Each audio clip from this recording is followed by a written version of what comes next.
Mon propos s'intitule « Les Alsaciens qui ont fait Hollywood ». Et alors, je vous propose, merci Monsieur le Président de ne pas avoir précisé la durée de la conférence, on va rester ensemble 3 heures et 32 minutes. Alors, vous verrez, 3 heures et 32 minutes, ça passe très vite. Parce que 3 heures et 32 minutes, c'est la durée de... C'est un peu long, mais avec un entracte, c'est la durée de Ben-Hur. Et Ben-Hur, bien sûr, c'est le film le plus célèbre des 6 adaptations. Hein. Le Ben-Hur est un film alsacien parce qu'il a été réalisé par William Wyler. Alors ça, c'est ma vidéo. Hein. Donc, il a été réalisé par William Wyler, qui est né à Mulhouse. Le petit Willy, il allait donc à l'école à Mulhouse. Il est né en 1902. Son papa est suisse et sa maman est allemande. C'est une famille juive qui tient un commerce de chemises rue du Sauvage, la fameuse rue du Sauvage à Mulhouse. Et comme il rêve tout le temps en classe, hein, c'était un gars un petit peu dissipé, l'instituteur lui demande « Mais qu'est-ce qu'on va faire de toi, Willy? Willy, Willy, was machen wir mit dir? »« Nun, mein Herr, wenn ich groß bin, werde ich einem Streitwagenrennen fahren. » Qui peut traduire Streitwagen? C'est faire des courses de chars. Mais oui, dans Ben-Hur. Alors donc, je vous propose de tenir un propos qui ne dure que les 10 tours de char. Alors dans le film, ça dure 11 minutes, ce sera un peu plus long parce que mes chevaux sont un peu fatigués. Mais donc, la course de char de Ben-Hur a obtenu quand même 11 Oscars. Oui, quand même. Et donc, bravo l'Alsacien. Mais en fait, ce n'était pas Hollywood, c'était à la Cinecittà à Rome. Donc, voilà. Mais enfin, on dit que c'est un film hollywoodien. Et donc, c'est de toute façon un triomphe américano-alsacien. Alors, William Wyler a quitté l'Alsace à 19 ans. D'abord, il avait fait des études à Lausanne, puis le conservatoire de violon à Paris. Et, bon, bien sûr, l'Alsace était redevenue française, c'est pour ça qu'il est allé à Paris. Et le fait d'avoir étudié le violon lui a certainement donné le goût de la précision et des choses extrêmement rigoureuses. Et ça se retrouve vraiment dans ses films. Il était connu pour être très très pointilleux. Hein. Si vous jouez le dernier Caprice de Paganini, il faut savoir le faire comme ça. Et on sait qu'il faisait parfois 40 prises pour arriver à la bonne chose. Donc, pourquoi? C'est parce qu'il avait eu énormément de succès, donc les studios le soutenaient, et donc parce que 40 prises, ça coûte cher. Et voilà, il a été soutenu comme cela. Et c'était aussi, comment dire, un vrai Hans im Schnobler, le William, parce qu'il n'avait pas ce qu'il voulait. Et ce qu'il avait, bien sûr, il ne le voulait pas. Et par exemple, dans la course de chars avec Charlton Heston, je ne sais pas si vous vous souvenez, alors il y avait 48 caméras, 10 000 figurants, hein, un truc complètement dingue, ils ont amené 50 tonnes de sable, et à un moment, je ne sais pas si vous avez le film en tête, à un moment, le char décolle, Charlton Heston se rattrape, il regarde un peu, on voit qu'il regarde la caméra, il se reprend, et, parce qu'ils sont à toute blinde. Eh bien, c'était un accident. Ce n'était pas prévu dans le scénario. Et bien sûr, il a eu l'idée de garder cette séquence qui est vraiment formidable. Et à l'époque, il n'y avait pas de trucage numérique pour... et donc, le caméraman qui était derrière, il a suivi, hein, comme on dit, avec sa caméra. Et donc, voilà. Donc ça, c'est les petits trucs de dingue qui peuvent arriver. Et alors, En 1942, William Wyler s'engage dans l'armée américaine, comme beaucoup d'émigrés. Et bon, il parlait allemand, hein, donc quand il s'est retrouvé devant des Allemands, il faut le savoir, beaucoup de soldats américains parlaient allemand. Hein, quand ils sont arrivés en Alsace avec les gamins en face, ils leur disaient « Arrête de tirer, toi, maintenant, on va se discuter ensemble, net. » Bon, et il était dans l'aviation. Il a piloté et après avoir bombardé Mulhouse, il a demandé à son chef de pouvoir atterrir et il a pu se promener dans sa ville natale, Mulhouse. Voilà. Et l'autre fois où il est revenu en France, c'est en 1957 au Festival de Cannes et il s'est présenté comme Mulhousien. Voilà. Alors, vous connaissez les Marx Brothers. Ils sont célèbres pour La soupe au canard, Une nuit à l'opéra. Alors, ce sont des films burlesques avec un humour toujours absurde. Ils sont nés à New York, mais leur père, Simon Marix, est un vannier de Merzwiller qui va vivre dans la communauté juive de Strasbourg. Et en 1878, comme il a 17 ans, il va être, alors le vocabulaire c'était pas comme ça, mais enrôlé de force dans l'armée allemande. En tout cas, il devait partir faire son service militaire. Pardon. Et donc le service militaire obligatoire pour le Kaiser, il avait quand même cet esprit francophone, francophile, et il fuit en Amérique, comme beaucoup de jeunes à l'époque. Hein, bon, il y en a qui sont partis avant, les optants, hein, on sait, en 1871. Mais donc lui, il part en Amérique, et là-bas, on le surnomme Frenchy. Mais il va absolument américaniser son nom. Et donc, de Marix, il le transforme en Marx. Alors, c'est comme Marks and Spencer, M-A-R-K-S. Puis ça ne marchait pas trop bien, et donc il a simplifié, il a fait Marx, M-A-R-X. Voilà. Et il va rencontrer Minnie Schoenberg, qui est une Allemande. Il la rencontre sur un ferryboat à New York. Et ils auront bien sûr beaucoup d'enfants, dont 5 garçons, et ce sont les 5 frères, les Marx Brothers. Alors vous savez qu'en Alsace, on a une tradition du spectacle, le théâtre, la musique, la danse, le chant, et les frères Marx seront vraiment élevés dans cette culture qui va leur ouvrir les portes du music hall, et en 1929, celle du cinéma, qui est en train de passer du muet au parlant. Et les Marx Brothers, ils auront rapidement beaucoup de succès. Et dans leur fan club, il y aura une jeune fille qui sera figurante pendant quelques secondes. Et cette jeune fille, elle voulait juste faire du cinéma comme ça, elle avait vu de la lumière, elle est rentrée, comme elle était mignonne, on lui dit ok, au fond derrière et tout dans le film. Alors je vous dis tout de suite le film c'est Love Happy. Et alors bien sûr, en français, quand le film est arrivé en France, on a traduit Love Happy par La pêche au trésor, hein, voilà. Et la figurante, elle s'appelle Marilyn Monroe. Eh oui, voilà. Et vous savez comment on appelle les spectateurs fanatiques des Marx Brothers? Les marxistes? Non! Non. C'est des marxophiles. Voilà, alors ça, j'ai trouvé ça dans un livre voilà, des spécialistes de cinéma. Voilà, ils vous disent les marxophiles. Alors vous connaissez Harpo, celui qui est toujours muet. En vrai, il parlait et tout, hein, muet. Et dans une séquence, il remarque quelque chose de très inattendu. Et alors, il veut prévenir ses frères. Donc il fait...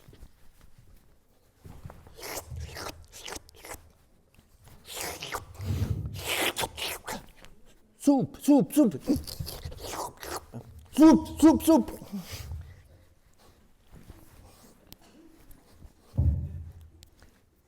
Rice. Soupe, rice, surprise. Voilà. Alors, les grands-parents des Marx Brothers sont enterrés dans les cimetières israélites de Cronenbourg et de Königshofen. Et alors, bien sûr, quand ils ont eu du succès à Hollywood, il y a eu beaucoup d'Alsaciens qui ont dit « Ah ben, c'est nos cousins et tout, ils étaient tous de la famille ». Je ne sais pas si vous vous souvenez, à Strasbourg, Marx habille la femme forte, les publicités qui étaient Bon, c'est pour les gens qui ont, comme moi, un peu plus que 30 ans, quoi. Voilà. Donc, il y avait les dernières nouvelles, tout le temps, il y avait des publicités. Marx habille la femme forte. Voilà. Alors maintenant, je vais vous parler d'une starlette. Alors, Hollywood faisait beaucoup de starlettes, hein, c'était une industrie, et elle s'appelle Jeanne Helbling. Merci beaucoup, Françoise, qui est née à Cannes en 1903 et elle est décédée à New York en 1985. Et elle a commencé sa carrière dans le muet, donc en France, hein. Puis elle a tourné avec Michel Simon, Sacha Guitry, puis des versions françaises de films allemands à Berlin. Et puis elle va à Hollywood, et alors elle rencontre quand même Buster Keaton, Douglas Fairbanks Jr. Elle se produit aussi au Music Hall, elle revient en France en 1932, et elle chante et danse avec Joséphine Baker au Casino de Paris. Et puis là, elle rencontre un Américain, elle va l'épouser, et elle fait ce que font toutes les femmes, elle arrête de travailler, bien sûr, hein. Elle obéit à son petit mari, elle le suit partout, et donc sa carrière cinématographique, elle s'arrête. Mais en 1940, elle revient en France, Jeanne Helbling, et elle est à Paris, et elle s'engage dans la résistance. Et elle prend le pseudonyme de Chantal. Et elle va cacher des résistants chez elle. Elle avait un appartement dans le 16e arrondissement, pas loin de la rue où il y avait le QG des nazis, hein. Et par exemple, Pierre Brossolette ou le colonel Passy ont été cachés par Jeanne Helbling. Et elle arrivera toujours à se dépatouiller avec la Gestapo. Elle a été arrêtée, peut-être parce qu'en tant qu'Alsacienne, et comme elle parlait allemand, et alors plus tard, De Gaulle va la féliciter, très bien, bravo, et encore plus tard, la ville de Strasbourg va lui dédier une petite rue. Alors, d'après les historiens du cinéma, elle n'a jamais mis les pieds à Strasbourg. Mais enfin, ça fait très chic, hein, d'avoir une femme qui n'est pas un homme, donc inconnue. C'est un petit peu la mode, hein, là, donc en ce moment. Et donc, elle a eu sa rue, c'est un quai, le quai Jeanne Helbling. C'est en face de la bibliothèque Malraux. Hein, sur le quai, là, il s'appelle Jeanne Helbling. Bon, voilà, il y a beaucoup de gens qui passent et personne ne voit qui c'est. Mais enfin, on célèbre donc une femme. Il y a toutes les rues là-bas, c'est que des noms de femmes, hein. C'était c'était la période hein, et une résistante. Voilà. Et comme bien sûr notre Tanoise s'ennuyait aux États-Unis, elle s'est passionnée pour quelque chose d'assez insolite. Elle avait une énorme collection de poupées et elle tricotait et elle cousait des costumes pour ses poupées. Voilà, bon, c'est un petit peu la retraite des stars de cinéma, comme ça, c'est parfois vieillir, c'est quand même un peu triste, hein. Bon, voilà. Mais à l'époque, il n'y avait pas de film pour les vieilles femmes au-dessus de 27 ans, non, disons 40 ou 50, non, mais voilà, hein, c'est vrai qu'une femme, voilà, bon, Isabelle Huppert, aujourd'hui, à 92 ans, elle continue à jouer, Catherine Deneuve aussi, mais bon, à l'époque, au rencard. Alors, une autre femme. Vous savez que le film Cléopâtre est un film super sexy. Alors, en tout cas, la version de Cécile B. DeMille, qui date de 1934. Et l'héroïne porte une superbe robe évanescente, pesant 17 grammes, d'un très fin tissu de soie transparente. Et Cléopâtre, bien sûr, elle est alsacienne. Mais oui! Alors, les 17 grammes, j'ai inventé, hein, bien sûr, mais comme ça, en regardant, voilà. Et enfin, c'est son père qui était alsacien. Il est né à Wasselonne. Il y tenait une pâtisserie, et c'est quand la petite fille avait 3 ans, en 1906, que la famille Chauchon a déménagé à New York. Et notre Cléopâtre n'avait pas du tout envie qu'on l'appelle Émilie Chauchon. Et on l'a surnommée Petite Lily. Petite Lily, et alors elle a pris un nom de star hollywoodienne, un petit peu français quand même, et c'est Claudette Colbert. Vous la reconnaissez, hein? Alors c'était avant Claude François et les Claudettes, hein. Donc Claudette Colbert, elle avait déjà tourné avec Cécile B. DeMille en 1932 Alors, avant la censure du macartisme, et le réalisateur, donc Cécile Bildemaille, avait réussi à déjouer le code de censure Hays, vous savez, où il y avait des trucs très précis, il ne fallait pas qu'on voit la pointe d'un sein ou quoi que ce soit. Et le film s'appelle Le signe de croix, alors comme c'est un truc un peu religieux et tout, ça a passé. Et il y a une séquence d'anthologie absolument géniale où Claudette Colbert rentre dans une baignoire de lait d'ânesse avec une de ses courtisanes. Bon, elles ne sont pas là pour jouer aux cartes, hein, donc c'est vraiment déjà à l'époque, disons, l'homosexualité féminine au cinéma, c'était vraiment osé. Alors au moment où on croit voir quelque chose, il y a une ombre ou quoi que ce soit qui passe, et donc la suggestion, bien sûr, est beaucoup plus érotique que le fait de le montrer. Et donc, voilà, on voit une femme fatale avec des ombres qui soulignent leur silhouette dans un bain de lait d'ânesse. Et c'est une scène torride. Alors, Jules César et Antoine, ils peuvent aller se rhabiller. Voilà. Alors, acteur suivant, il est né le 22 mars 1923 à Strasbourg. Son nom, c'est Marcel Mangel, un nom typiquement alsacien. Et son père venait de Pologne, où il était boucher cachère. Et son père voulait être chanteur, et sa mère voulait être écrivain. Et alors il part à Hollywood, il rencontre Charlie Chaplin, et qui lui suggère de créer un personnage.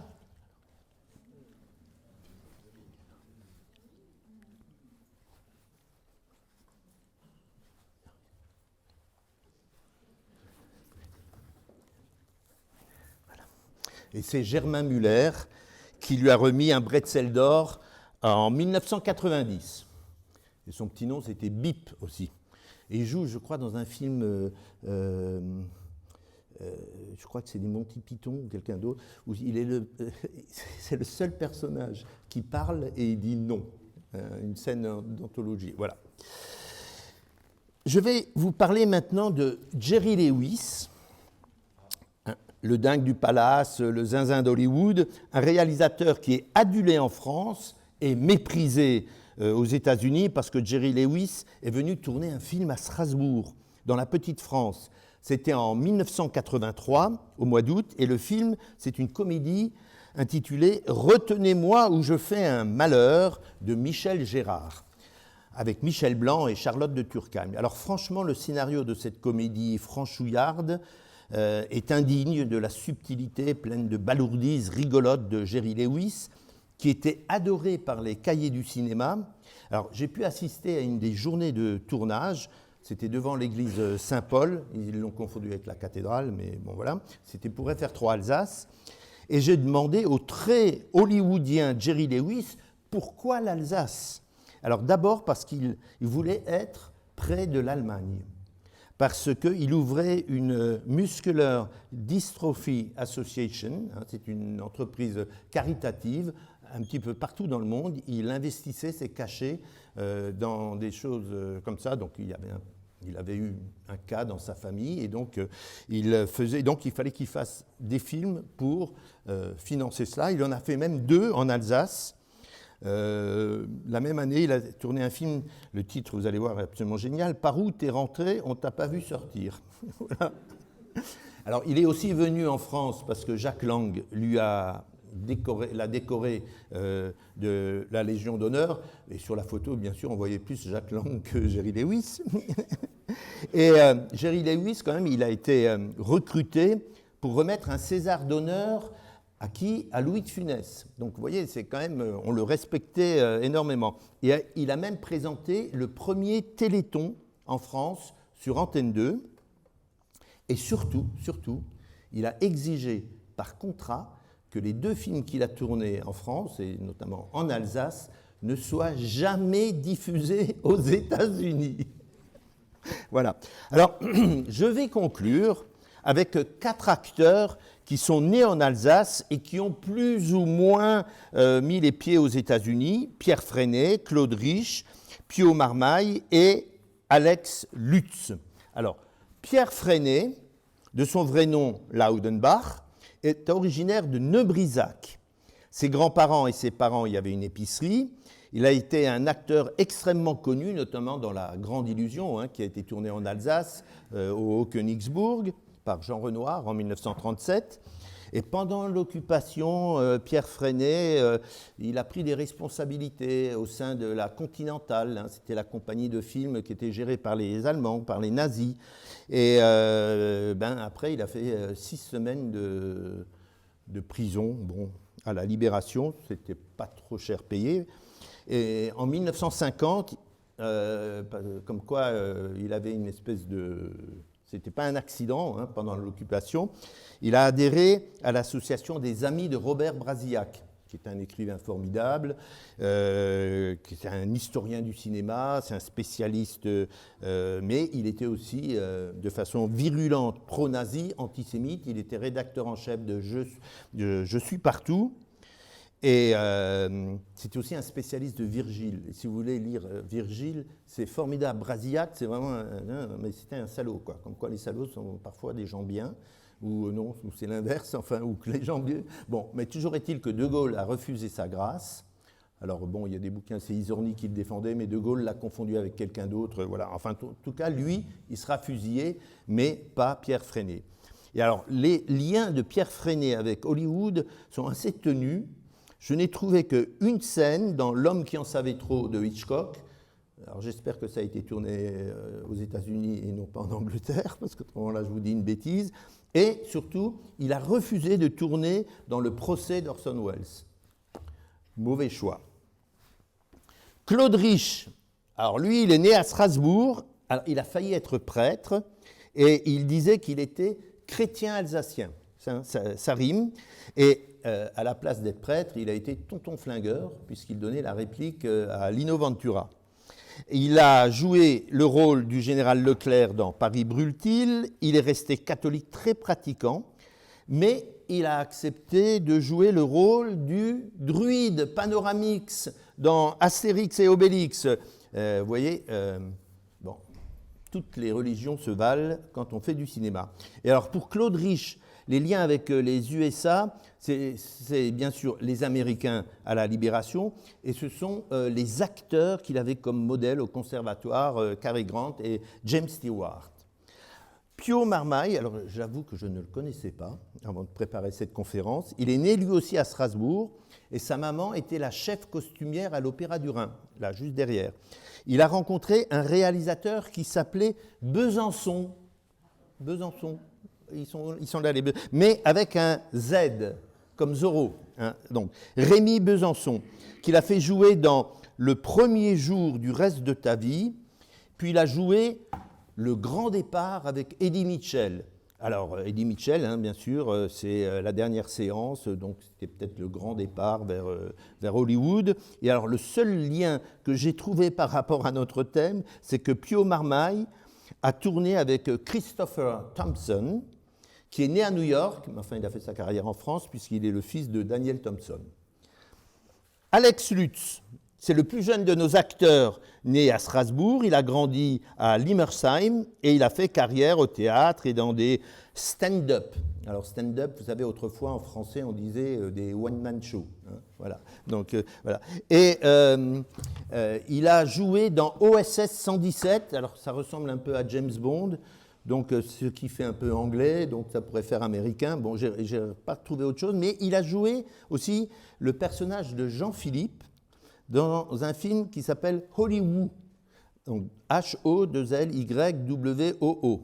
Donc il manque le D pour faire Hollywood, mais bon, voilà. Et alors pour conclure, je vais vous évoquer l'Alsacien qui est peut-être le plus lié avec les États-Unis.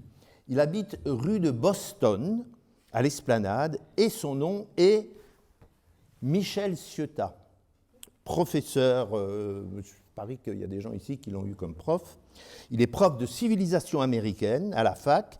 Alors j'ai eu le plaisir nous étions complices à FR3 Alsace lorsque je faisais une page cinéma tous les mercredis. On jouait un petit peu au Laurel et Hardy tous les deux, c'était très drôle. Il se faisait très sérieux, lui, donc vous voyez. Et donc, c'est vraiment un grand spécialiste de cinéma américain. Alors, je vais vous montrer ses livres en 2 volumes, Les grands thèmes du cinéma américain. Et alors, moi, je vais faire un peu comme Bernard Pivot, hein, à la fin d'Apostrophe. Il a fait aussi une biographie d'Al Pacino, de Robert De Niro, d'Oliver Stone, d'Audrey Hepburn, de Robert Aldrich, de Martin Scorsese, de l'Actor Studio, hein, c'est son dernier livre. Et c'est vraiment un grand spécialiste de Frank Zappa. Et vous savez que Frank Zappa, il est d'origine sicilienne. Enfin, aux États-Unis, la Sicile et l'Alsace, hein, c'est côte à côte. Hein. Donc, on peut dire que Frank Zappa est un peu italien, un petit peu alsacien. Et Capra a tourné un film dont le titre va me permettre de faire une belle conclusion. Il avait utilisé les décors de la ruée vers l'ouest pour reconstituer la ville de Bedford Falls. Ça se passe l'hiver, et donc il neige. Et donc à Hollywood, pour faire de la neige, alors dans Chantons sous la pluie, ils mettent, pour qu'on voit la pluie dans le film, ils ont mis du lait.